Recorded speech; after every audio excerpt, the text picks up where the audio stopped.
everybody. This is Payal Karnik, and welcome to a very special episode of Chit Diaries. Because today we are having a special on Valentine's Day. So this is the month of February, and all of us, whether in love with a significant other or in love with our families, this is a special month, a special time to celebrate. And we always think that, hey, maybe happily ever after is something that exists just in movies or in fairy tales. But today, there is a question I thought I should bring to the table, whether this can also be possible in real life. Is it really possible? And I think to answer this question, I have a perfect guest on this platform. We have Simi Hanspal with us. And Simi is a mental health counselor, and she's also a certified relationship as well as happiness coach. So, Simi, welcome to this platform, and we are really excited to know how can we be happy in a relationship and have this happily ever after in our life as well, not just movies, but in practical life. Thank you, Payal. Thank you so much for having me here today. And I'm really very happy to be here. And before we start our session, I want to tell everyone here that the aim is not to educate anybody on how to handle your relationships, because God knows even I'm not as perfect, or there is nothing like a perfect relationship, right? Absolutely. Now, the aim is to basically create awareness about ourselves, about our partners, and what is it that we are bringing to the table. And for convenience purposes, I'm going to talk about more about romantic relationships. But whatever we discuss here is also going to work for our professional relationships as well. Oh, So yeah, I'm just very happy to be here, and I hope everybody likes it. yes, and we've been waiting to have this chit chat session with you for so long, Simi. And I think this is a perfect opportunity, Valentine's Day, and I can see that somehow, this was not planned, but we are wearing red. We have an element of red, Yeah, so it's all aligned. So great. So exactly. why not we start off with this really intriguing thought that I had that, Mhm, well, mhm. nobody starts off a relationship wanting for it to end someday. Whenever someone enters in a relationship, they want it to remain forever. Togetherness is what a lot of people, if not everyone, craves for, right? So, what, according to you, in your experience as a relationship coach and happiness coach, have you felt are the reasons for conflicts to occur? And then what can we do to overcome that and, go back to that foundation of that everlasting love that we first started off with? So, all yours, Simi. Yeah, so Pal, I'm going to answer this in two parts. So the first part is, why do conflicts happen, right? So see, first of all, I feel that most of us don't know how to set boundaries.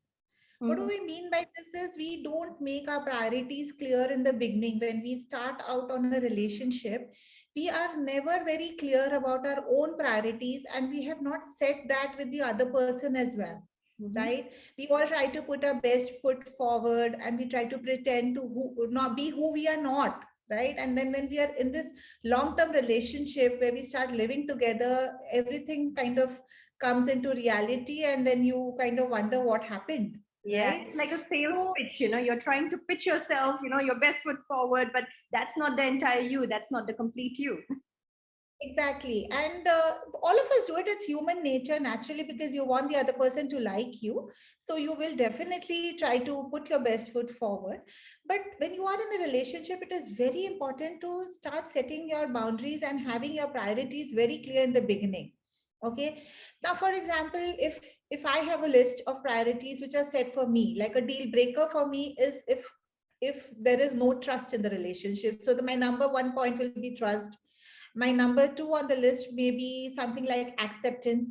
The Mhm. number three may be respect, and so on and so forth, right?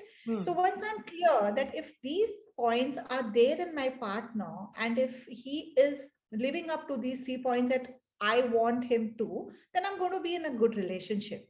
But Hmm. if any one of these tips are threatened, then obviously it is going to cause a conflict between us. Similarly, the other partner also has every right to have the priorities there.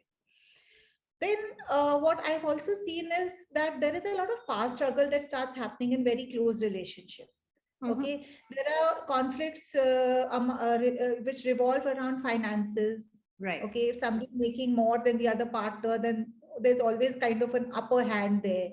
Hmm. Then there are various ideas on who is going to take care of the children, who is going to take care of the house, whose duty it is to, take care of the in-laws or things like that. That becomes again a point of conflict. Right. uh, Another reason that conflicts generally happen is, in very close relationships we develop blind spots and we Hmm. start taking our partner for granted, Hmm. right? And especially in the Indian context, even today divorce still carries a lot of taboo, so we will not easily leave our partners, but we will, stew in all that resentment and hurt and adjust and compromise and live our life separately under one roof, Right. right? Right. Because, in our minds we feel, oh, now that we are married and there are children, and like in India, it's never a marriage of two individuals, it's a marriage of two families. Families. Yes. So leaving or divorcing is a big no. And it's very natural to take your partner for granted. Ki, oh, he's not going to go anyway. Oh, she's not going to leave me now. So taking your partner for granted and not, giving the due importance is Right. a big point of conflict. Hmm. Then also, blaming if Right. anything goes wrong, criticizing, Hmm. or constantly finger pointing that this is not right, this is not done properly, you've not made food proper today, you've not looked after my clothes today, or Hmm. you've not brought in money today, you've not paid the fees today. See, even in our professional life, imagine if you have a boss who's constantly nitpicking and telling you what a bad job you've done. How Mm-hmm. is that going to make you feel? Right? Exactly.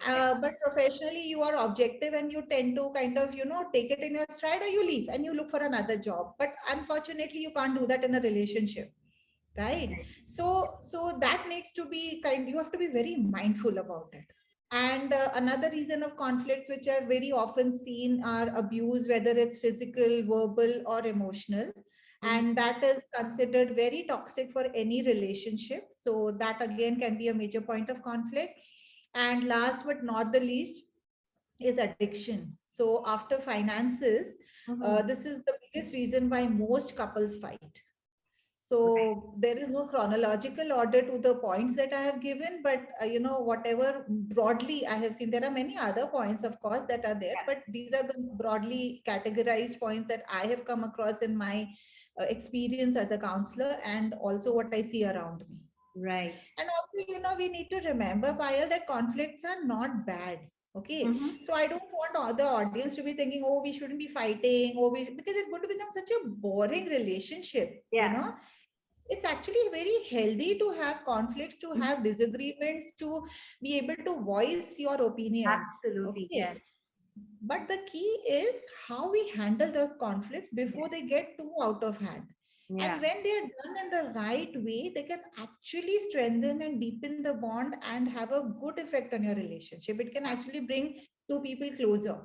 Yeah, it's like So, understanding being open to understand a different perspective, and maybe just maybe you could learn something from the other person. Maybe there's a blind spot. yeah, Blind spot was one of the things you mentioned. So maybe there's a blind spot that you didn't notice, but now your partner can give that perspective, and that's how exactly. you grow and evolve and get happier in a relationship. Exactly, because there's no right or wrong way. Something that I do may not be right for you, but something that you do may not be right for me. But there is not, you can't say my way is right or your way is wrong, Yeah. or anything like that. So we need to see each other's perspective. Absolutely. Completely agree on that. And I Correct. guess, Simi, so the root of all this, as per my experience and, whatever I've seen in my relationships with friends, Mhm. family, significant others, or even with my clients, communication is something that is where it all stems from.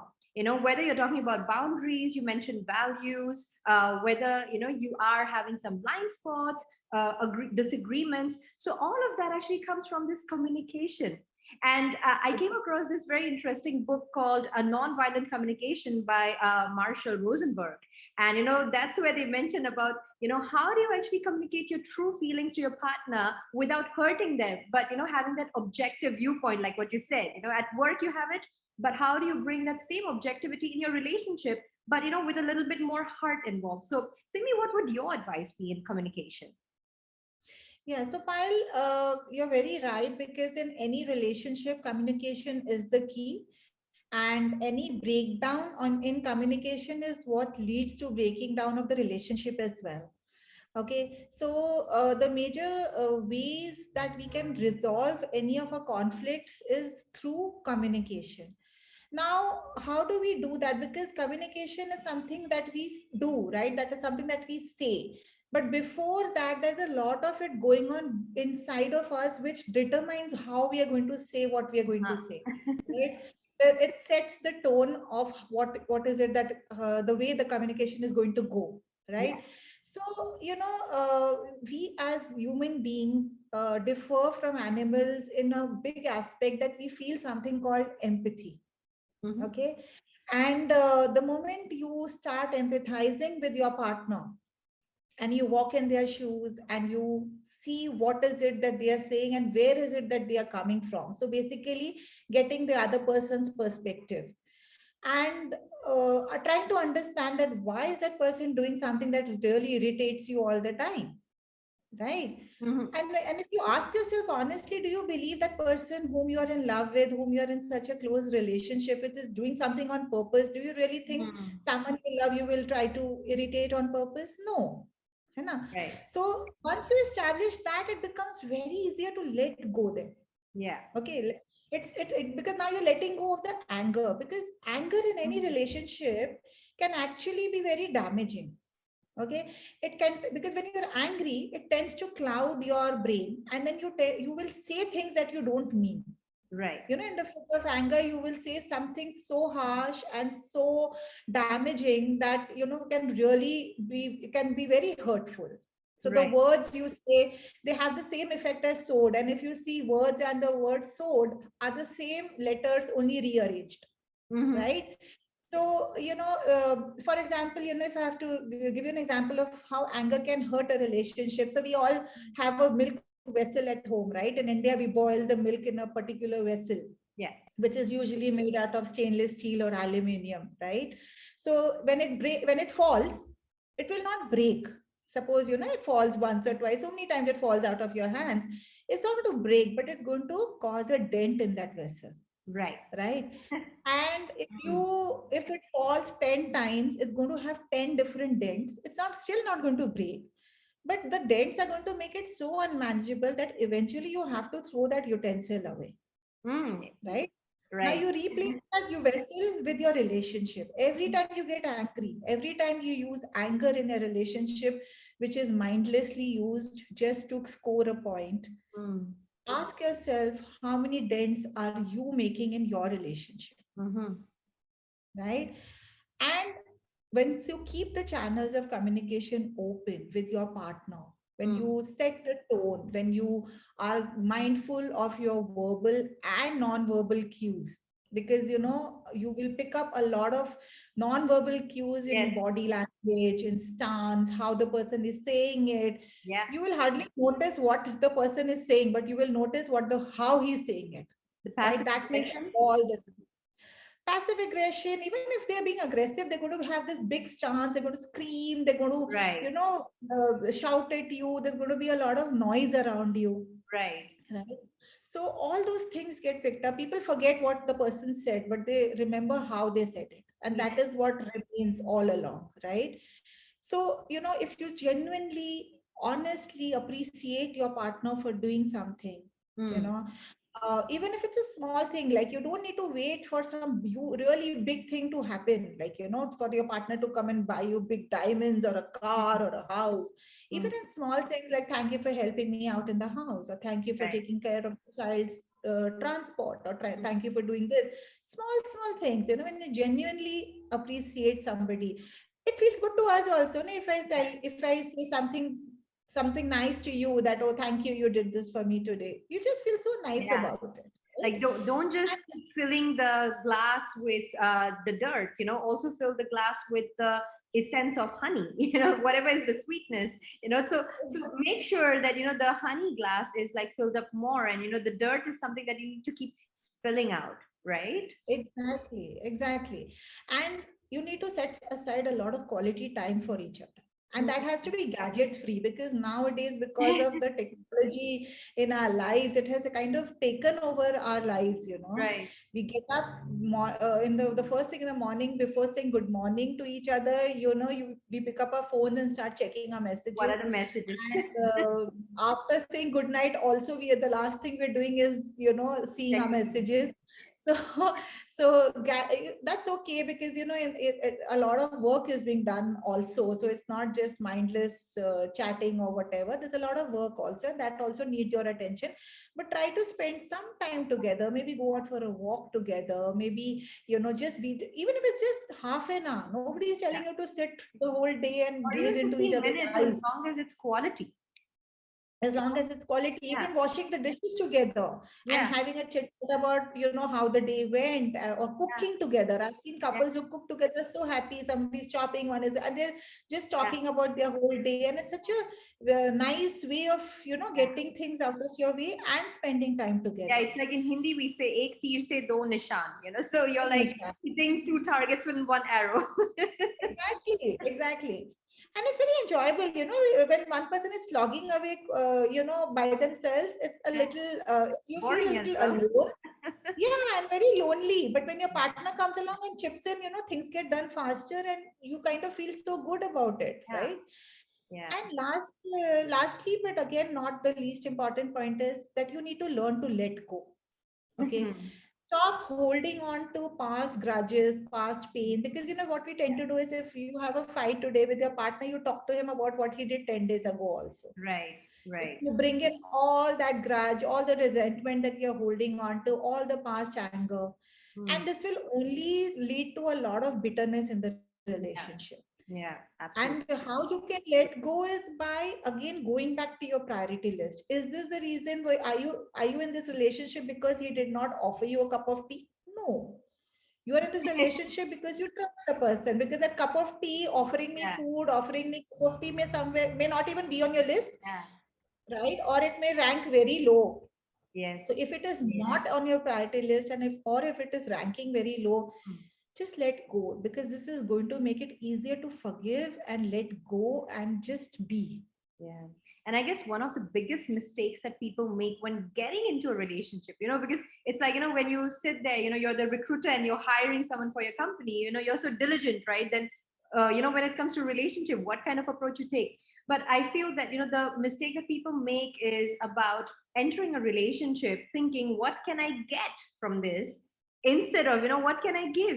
Like the foundation, the basis of why do I even want a relationship? Is something that people need to ponder.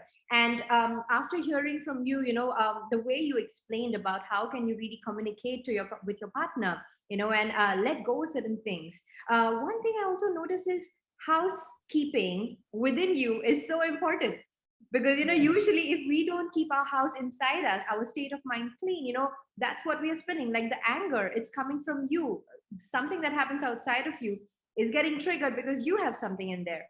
So these two things about your own housekeeping, your inner housekeeping, and also about going into a relationship with the right expectations. Or the question is, should you even have expectations? Are you there to get something or to give something? So what would you say about this part, Simi? The housekeeping and entering a relationship with the right attitude. Yes, Payal. So again, I will say that, why can't we have expectations? Mm-hmm. As long as they're realistic. Uh-huh. Okay. We need to, if I am in a relationship, obviously I'm going to expect something out Mm-hmm. of it, because there's something I've seen here, right? I expect to be happy. I Right. expect to be loved. Expect to be accepted. Mm. So having expectations is not wrong. But if I expect that he is going to make me happy, Mm. or he is going to love me, or Right. he is going to make me feel a certain way, that is very unrealistic, because I can't control how my partner feels or behaves or does. I can only control what I can do about it. Mm-hmm. Mm-hmm. Okay. And I need to have my own support system. I've noticed a lot of times, earlier, this is what I've seen. I don't know about the generation now, but in my times when we got married, like I've been married for 23 years now, and because we you like changed cities, I came to a different city and I had no friends here, so automatically my husband's friends wives became my friends. Yeah. But there were a lot of uncommon factors which I couldn't gel with in a very Right. deeper way, because Yeah. I didn't share any common factors there except that they are my husband's friends' wives.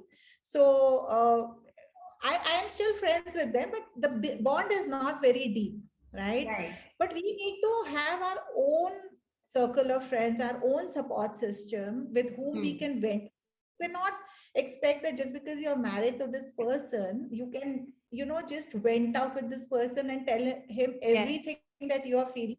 The person may not understand, may not feel like listening to you. So, there has to be space between you two also, Right. So not right? making this Yes, one partner the punching bag as well as the need bag as well as the everything bag. So whatever happens in your life, you cannot expect one person to fulfill everything because it's unrealistic expectation.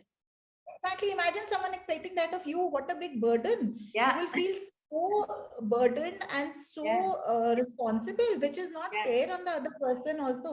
See, Yes. you are married or you are in a relationship with that person, but that person does not have to bear the burden of looking after you as in these aspects. There are Yeah. certain things which you have to. You are Yeah. in a relationship, it's an equal partnership, right? And you have certain things that you need to do. That doesn't mean that you have to totally become one. There Yes. is nothing like you become one person or one, that's all very filmy or very, Yeah. in Yeah. the books we read, but Like that's not two real bodies and life. one You heart have kind of thing. You can't do that. You have to maintain your individuality. That is the reason you came together, because you were two different people, right? That is Right. what made you fall in love. That is Mm. what brought you together. That is what attracted you to each other. Now Mm. imagine if you become exactly like your partner, you dress like him, you speak like him, you think like him. Two robots in a house. I don't Yeah. think that's going to have any kind of passion or emotion or any feelings left, right? This has always been a big question as well. Do you look for a partner who has like qualities? Because sometimes values is something that you do need to share. So do you want to have someone who has like qualities or someone who's opposite? Like, how do you strike a balance there? Payal, see, in any relationship, you need to be in any with any person who makes you happy, Mm-hmm. who accepts you for who you are. So, in a way, who lets you be, Mm. right? Who is not threatened by your individuality, who is not insecure about how famous or how rich or how well to do you are or how educated you are, because Mm. again, that becomes a point of conflict in a lot of marriages Yeah, where there yeah. is a mismatch, especially if the girl is more educated than the boy, and the Mm. boy starts feeling very insecure, Insecure. right? Yeah. And so it doesn't matter whether you are like-minded. See, you will have some factors which are common which brought you together, Yeah. but it's okay to have certain your own individual reasons to not, to explore. And you have every right and every permission, and that is not something that your partner gives you, that is something that Mm. you give yourself. Yes. Build your own community, like what you said. So knowing who you are, and it's good to be cordial with the other person's world, but you have to find your own tribe, and you have to Exactly. keep yourself fueled up and charged up, because that's when the two of you come together. You respect your Exactly. individuality, you respect the boundaries, you respect that they have a world outside of you. And then when you're charged up, all this energy actually comes together, and then you have this wonderful fountain of love that's flowing around you. Exactly. Very true, Payal. I think you've summed it up pretty well. One thing that you also mentioned, and this is really interesting because you mentioned letting go and forgiveness somewhere. So the question I have for you is that, when you speak about forgiveness, now somewhere initially in the chit chat, I did notice that you mentioned about how in the Indian society, especially, or Asian society, I would say, because here in Singapore where I live, it's pretty much the same. Divorces are something that are looked down on, or, we tend to just accept the dents that goes on the milk vessel. The dents are something that are sometimes on us, but we just put up with it.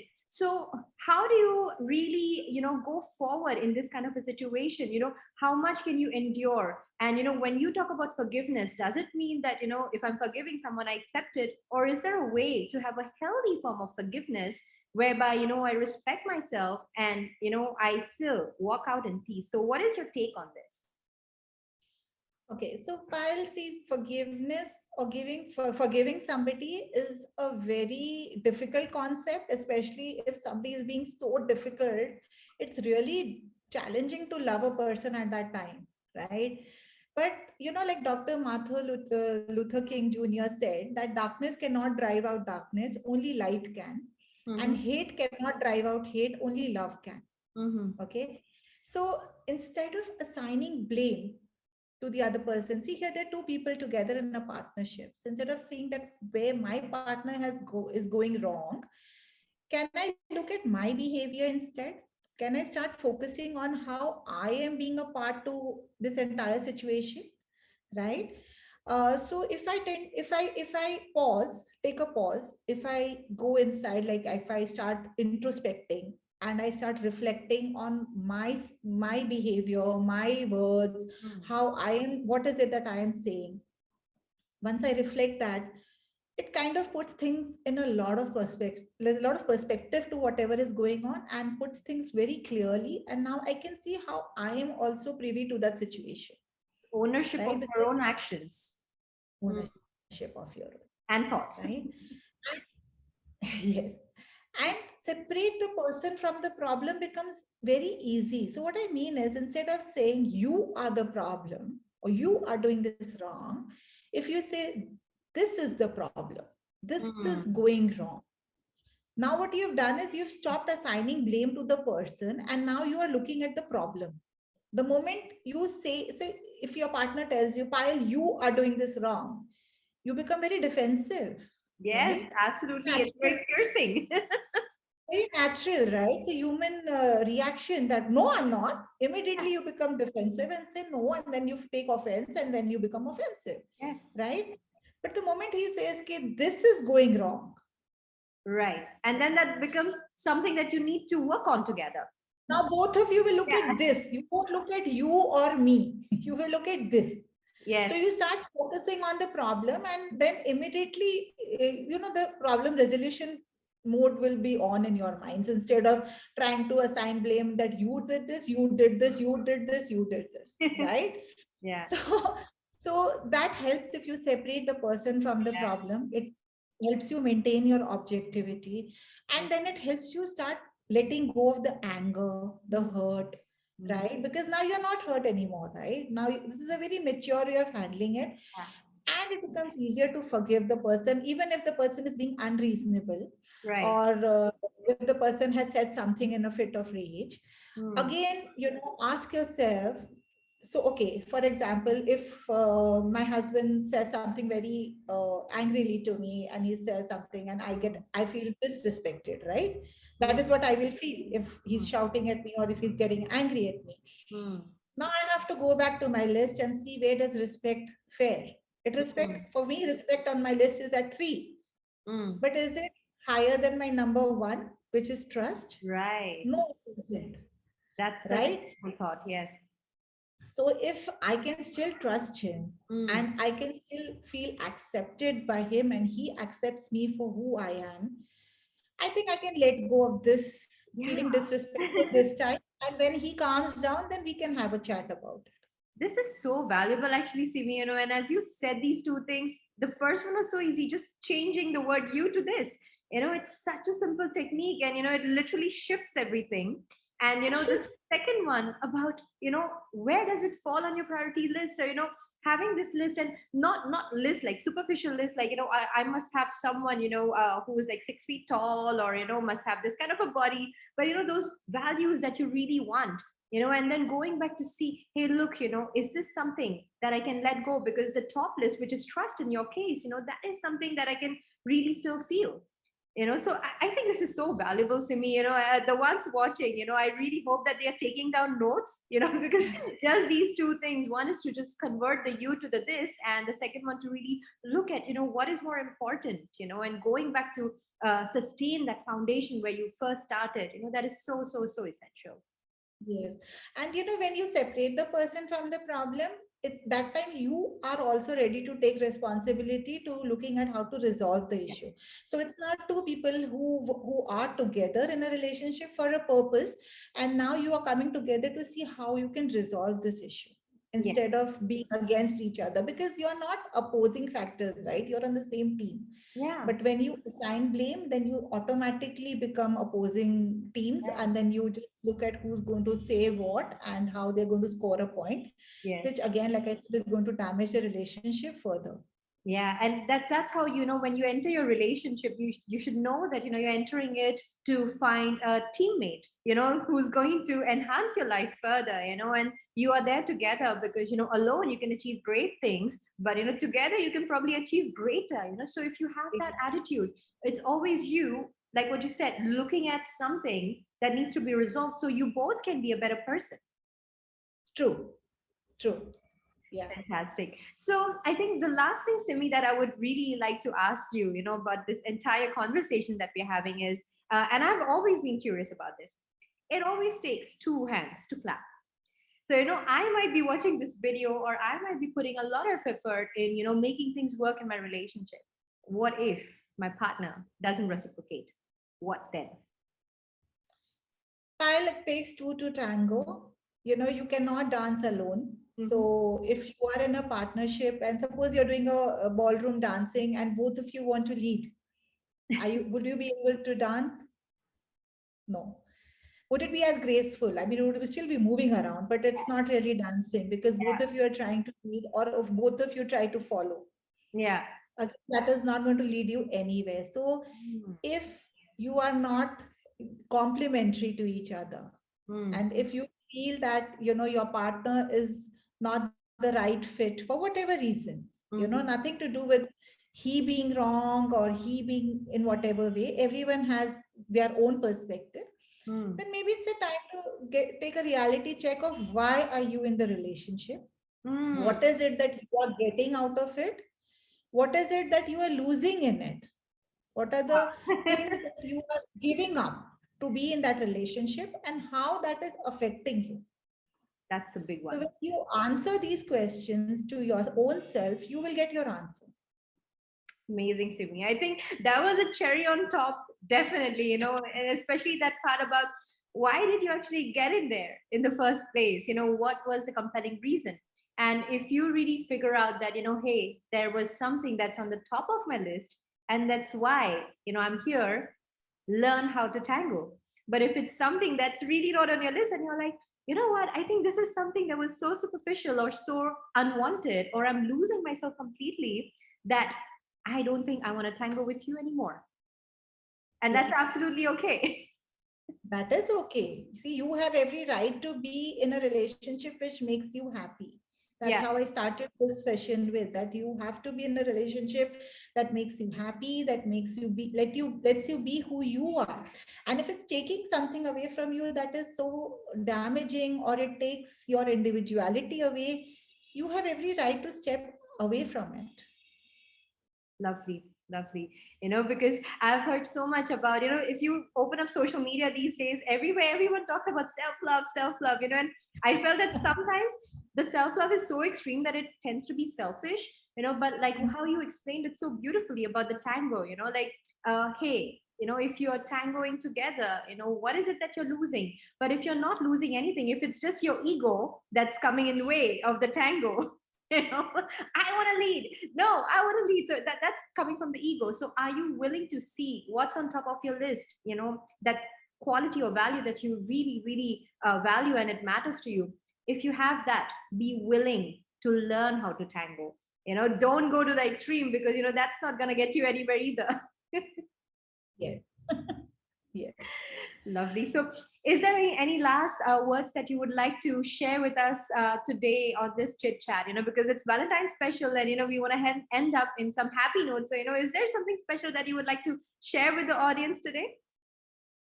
Yeah, sure. Payal, you mentioned something about self-love being selfish. I would like to tell everyone here listening to us is that we definitely kind of mix up these two words, and because of our value systems that are so deeply enmeshed in us, and we get a lot of social conditioning that comes from our family, that you cannot look at yourself, you shouldn't think about yourself because that is being selfish.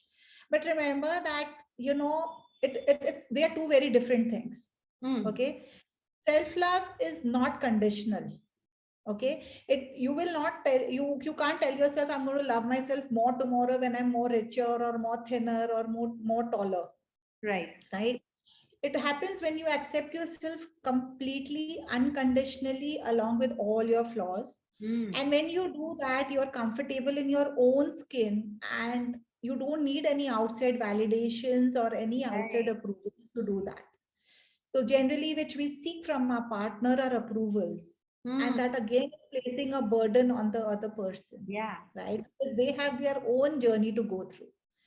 Yeah. So you need to start filling in your own cup. Remember, when we go on the plane, they tell us that when the oxygen masks come, first put it on your face and then help anybody else. So they're not asking you to be selfish. They're Mm. asking you to take care of yourself. It is self Yeah. care. And let me tell you this, as adults, we all can take care of ourselves. We don't really need anybody to take care, as in, help us with our oxygen masks. We are all efficient enough to do that. Mm. Okay. And you need to also remember that self love is very empowering because it helps you set boundaries. It helps you say no very comfortably to things that make you uncomfortable. And respectful. And respectful, yes. Yeah. And people may say that, oh, you've changed, but it's actually what they mean to say is that you stopped living your life according to them, That terms. right? And I just want to, on a last note, just as a summary, I want to say is that, we all as human beings look for beautiful nurturing relationships which allow us to be ourselves, which give us a lot of space to be vulnerable yet be secure and help us grow individually. Mm. And the best relationship, this is a quote I read, that the best relationship is where yesterday's fight does not stop today's communication. Lovely. And relationships require a lot of efforts, Mhm. and it may seem challenging sometimes, but if you keep going and you remember that, nobody is perfect, we all make mistakes. Mm. And once we realize that, it will help us to let go of all the anger, pain, or whatever resentment that we are holding in our hearts, and it will help us deepen the bond and make our relationship stronger. And enhance our lives to so much better than what we can do on our own. Cherry on Yes. top, like we said it. Yes. Lovely, Simi. It was so wonderful to have you here today. And I think we both would love to wish all the audience a very happy Valentine's Day, Valentine's month. And we really hope that your relationships can blossom so very much that you get so much better than what you are already in your own capacity. And Simi, a lot of people will want to connect with you, after hearing from you and, getting advice from you. So, how can they actually reach you? Yeah, so thank you, Payal, for giving me this opportunity. And yes, we've been back and forth and trying to do this, and I'm glad we did it today. And I also want to wish our audience a happy Valentine's. And before you be anybody else's Valentine, it's a reminder, be your own Valentine first. Love yourself a bit more. And yes, I would love to connect with whoever wants any kind of help from my side. You can reach me on my website, which is www.themindspace.in. You can even reach me through email, which is simihanspal@gmail.com. And any comments in this section, I will try to get back to anybody who comments on this section and wants to get in touch with me. Great. Thank you so much, Simi. It was so lovely having you. And I hope to connect with you once again on a different topic someday. It'll be my pleasure. Thank you, Payal. Thank you so much. And a happy Valentine's Day to you too. Thank you so much, Simi. So, for those watching, thank you very much for joining us today, and continue to look forward to more chit chat sessions, because this is the platform where you can get from a maze situation to amazing outcomes. And if you're looking out for me, Do connect with me at my website www.payalkarnik.com or just comment down below and I will get back to you as soon as I can. Take care and happy Valentine's.